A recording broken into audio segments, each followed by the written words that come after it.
अच्छे कार्य अपने डिपार्टमेंट के किए। एक बार ताड़ी बजाकर इनका हार्दिक अभिनंदन, हार्दिक स्वागत। भाई राजकुमार जी मोर, हमारे जिला जींद के जिला अध्यक्ष, ओबीसी मोर्चा के जिला अध्यक्ष भाई बलविंदर दीवान जी, सभी सम्मानित मंच, मातृशक्ति, आज इस पंडाल में उपस्थित पत्रकार बंधु, इलेक्ट्रॉनिक मीडिया छायाकार बंधु, मैं सबसे पहले तो आज रामनवमी का पवित्र त्योहार है, इसके लिए आप सबको बहुत बहुत बधाई देता हूं। और आज ज्योतिबा फुले जी की जयंती की पूर्व संध्या पर हमारे बीच में हमारे प्रदेश अध्यक्ष जी भी आए हैं और आप सभी आए हैं। उनके बारे में विस्तार से तो हमारे प्रदेश अध्यक्ष जी बताएंगे। एक ऐसी शख्सियत जिन्होंने पूरा परिवर्तन इस समाज के अंदर किया, जिस समय समाज के अंदर पढ़ने का अधिकार नहीं था, वंचित समाज को पढ़ने का अधिकार दिलाकर इस समाज को आगे बढ़ाने का काम किया। ऐसे महापुरुष की जयंती पर आज हम उनको याद भी करते हैं और हमें प्रेरणा भी लेनी चाहिए कि ऐसे महापुरुष की जब हम जयंती मनाते हैं तो निश्चित रूप से उनकी शिक्षाओं पर अमल करके जो आज भी हमारे गरीब भाई हैं, जो पढ़ने लिखने में असमर्थ हैं, हमारी जिम्मेवारी बनती है कि हम उनको पढ़ाएं। एक ही लाइन में कहूं, एक ऐसी क्रांति समाज के अंदर ज्योतिबा फुले जी ने लाई। इनकी शादी सावित्रीबाई फुले से हुई, जो पहली महिला शिक्षिका थी। इनका पुणे में जन्म हुआ था। और एक बात मंत्री जी, सभी इस पंडाल में शायद बहुत कम लोगों को पता हो, मैं आपका ध्यान दिलाना चाहता हूं। आज कुदरती संयोग था, जब मैं सुबह उठा फेसबुक के ऊपर एक लाइन पढ़ रहा था। इससे पहले मुझे भी जानकारी थी, पता नहीं बहुत लोगों को होगी, कि भाई हमारी इतवार की छुट्टी क्यों हुई। किसी को पता है? इसके लिए जो हमारे ज्योतिबा फुले जी के नारायण वेगाकर लखंडे, जो उनकी टीम के प्रमुख सदस्य थे, जो कामगार नेता थे, उन्होंने 1880 से लेकर 1887 तक संघर्ष किया और अंग्रेजों से मांग की कि एक दिन की छुट्टी इतवार की आप करो। 7 साल के संघर्ष के बाद अंग्रेजों ने उनकी मांग मानी। उन्होंने छुट्टी इतवार की किस लिए की थी?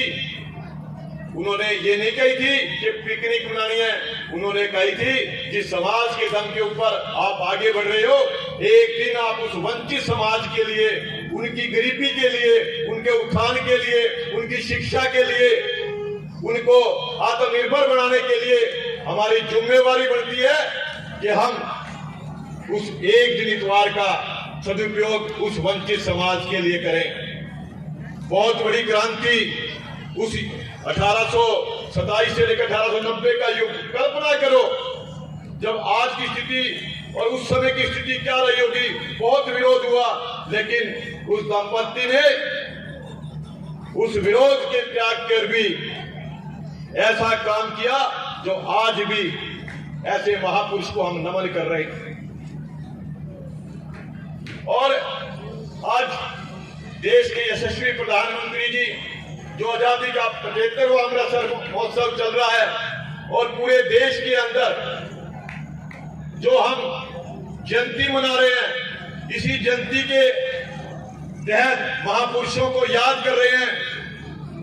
कई सुभाष चंद्र बोस की जयंती आई, शहीद भगत सिंह की आई, उधम सिंह कम्बोज की आई, बहुत जयंतियां हम महापुरुषों की कर रहे हैं। अभी 24 तारीख को 10वें पातशाह गुरु गोविंद सिंह के पिता गुरु तेग बहादुर जी की जयंती बड़े लेवल के ऊपर 24 अप्रैल को पानीपत में मनाई जाएगी। और इसी प्रकार आपको पता ही है, राष्ट्रीय गिनती आह्वान समिति का राष्ट्रीय, चाहे इंदौर के अंदर होलकर भाई की जयंती हो, चाहे कामरा नडार की जयंती हो, चाहे वीर बोपन्ना की आंध्र प्रदेश में जयंती हो, ऐसे बहुत से अवसर मुझे अलग अलग प्रदेश में जाने का अवसर मिला। ये कोरोना काल की वजह से इस काम को मैं आगे नहीं बढ़ा सका। अभी अगले महीने भोपाल के अंदर एक कार्यक्रम है, ताकि मैं उस कड़ी को आगे बढ़ा सकूं। ये सब आपके सफीदों वाले कार्यकर्ता और लोगों का प्रेम है कि आज हमें पूरे देश के अंदर राष्ट्रीय गिनती आह्वान समिति के माध्यम से, जो हमने 2017 में शुरू की थी, कई प्रांतों में महापुरुषों की जयंती मनाने का अवसर मिला। और आज बड़ी खुशी का अवसर भी है कि आज धारा 370 टूट गई, रामनवमी का बढ़िया दिन, राम मंदिर बनना शुरू हो गया।